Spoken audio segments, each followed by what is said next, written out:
Assalamualaikum warahmatullahi wabarakatuh.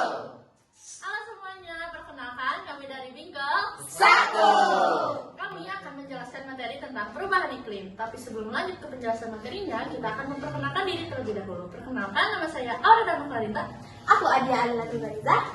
Abi Muhammad Riki Putra Hadi. Saya Raden Gali. Aku Fahmi. Saya April Lajar Madria. Saya Tiara Anjani. Saya Shirley. Saya Leila Hanum. Saya Destri Meliani. Saya Rima Hai Magalia. Saya Gina Alika Sandra. Saya Sakar Arini. Saya Nehasa. Selamat menyaksikan.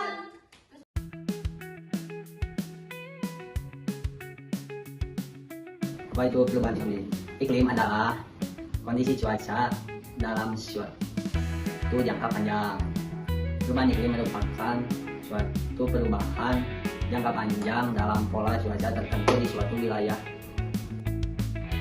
Jenis-jenis iklim ada 5. Yang pertama yaitu iklim hujan tropis. Daerah yang memiliki temperatur bulan tertingginya lebih dari 8 derajat Celcius atau 56 derajat Fahrenheit. Iklim hujan tropis dibagi menjadi 3 tipe iklim, yaitu hutan hujan tropis, muson tropis, dan savana. Yang kedua, iklim kering. Iklim kering merupakan daerah yang tingkat penguapannya lebih tinggi daripada curah hujannya. Evaporasi lebih tinggi daripada precipitation, sehingga di daerah iklim kering cadangan airnya kurang. Nah, yang ketiga adalah iklim sedang, di mana daerah terdinginnya lebih dari 3 derajat Celcius dan kurang dari 18 derajat Celcius, dan daerah terpanasnya di atas 10 derajat Celcius. Nah, yang keempat adalah iklim dingin, yang di mana iklim dingin ini daerah terdinginnya kurang dari 3 derajat Celcius dan daerah terpanasnya di atas 10 derajat Celcius. Yang terakhir adalah iklim kutub, yang dimana iklim kutub daerah temperatur terpanasnya kurang dari 10 derajat Celcius dan iklim kutub ini dibagi menjadi 2, yaitu iklim tundra dan iklim es abadi. Jadi penyebab dari perubahan iklim ada banyak. Salah satunya itu adalah emisi gas rumah kaca. Nah, apa bedanya emisi gas rumah kaca dengan efek rumah kaca?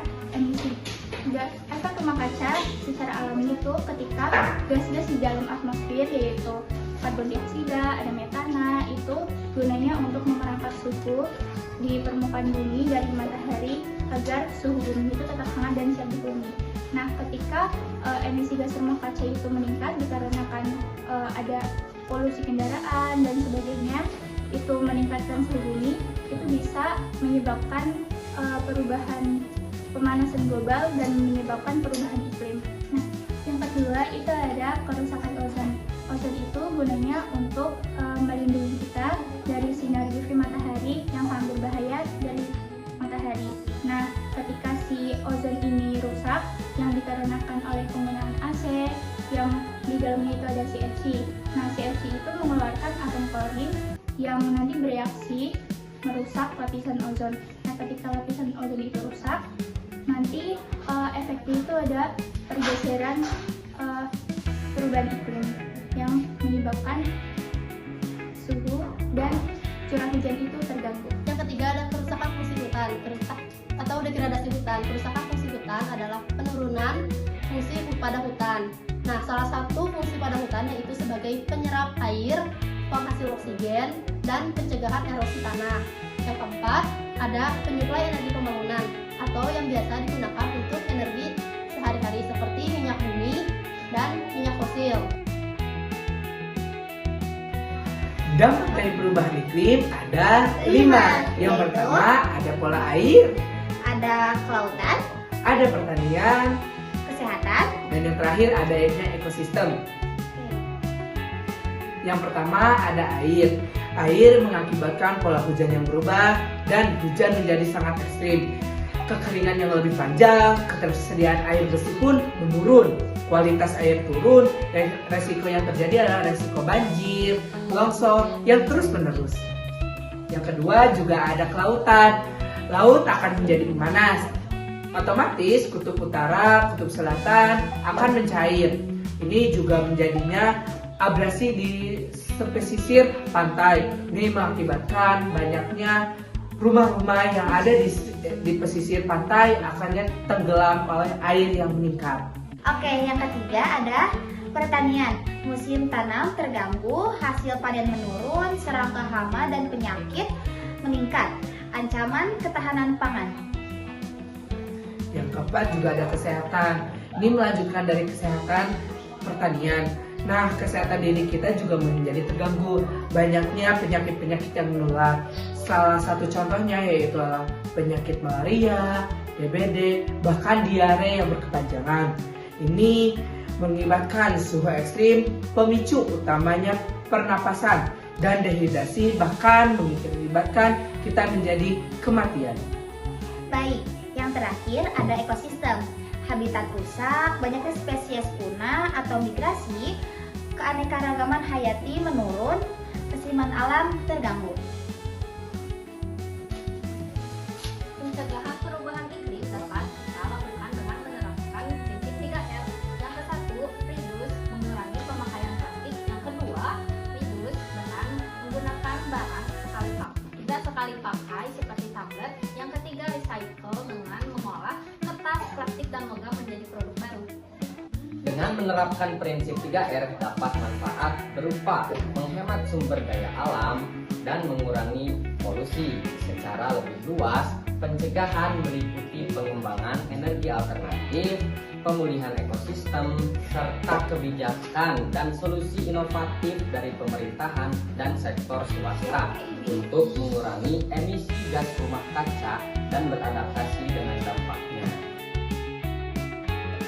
Solusi yang dapat diberikan dari dampak perubahan iklim yang pertama adalah dengan meminimalisir penggunaan listrik di rumah, contohnya dengan mematikan lampu pada siang hari. Alasannya karena listrik sebagian besar masih berasal dari bahan bakar fosil yang menghasilkan emisi karbon.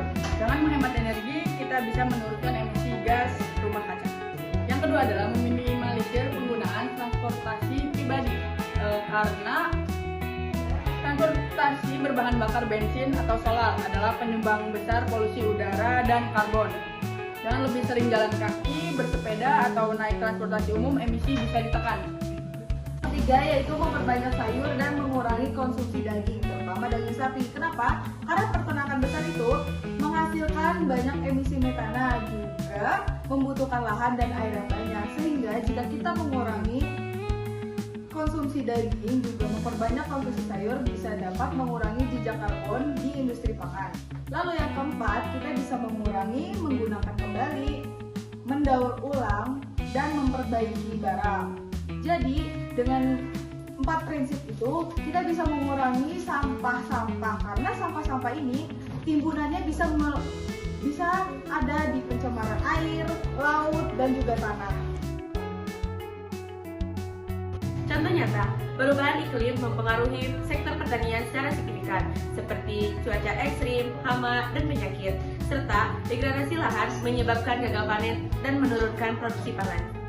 Nah, contoh nyata berikutnya dapat kita ambil dari peningkatan suhu. Nah, suhu rata-rata global meningkat dan menyebabkan gelombang panas sering terjadi dan lebih lama terjadi. Di mana kita ambil pada tahun 2023 tercatat sebagai tahun terpanas, di mana hampir mencapai 1,5 derajat Celcius. Yang kedua adalah kerusakan ekosistem. Kerusakan ekosistem yang terjadi akibat perubahan iklim adalah terumbu karang, di mana terumbu karang dan hutan mangrove terjadi pemutihan di banyak tempat di dunia yang menyebabkan pengaruh dari permukaan suhu air laut yang naik. Jadi kesimpulannya, perubahan iklim adalah perubahan pola cuaca jangka panjang yang dipengaruhi oleh aktivitas manusia, terutama emisi gas rumah kaca.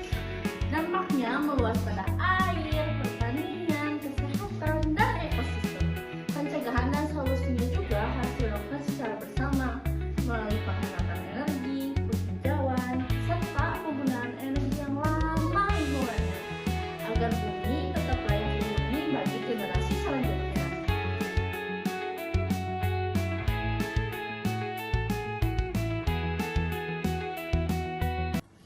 Sekian dari kami, terima kasih sudah menonton. Wassalamualaikum warahmatullahi wabarakatuh.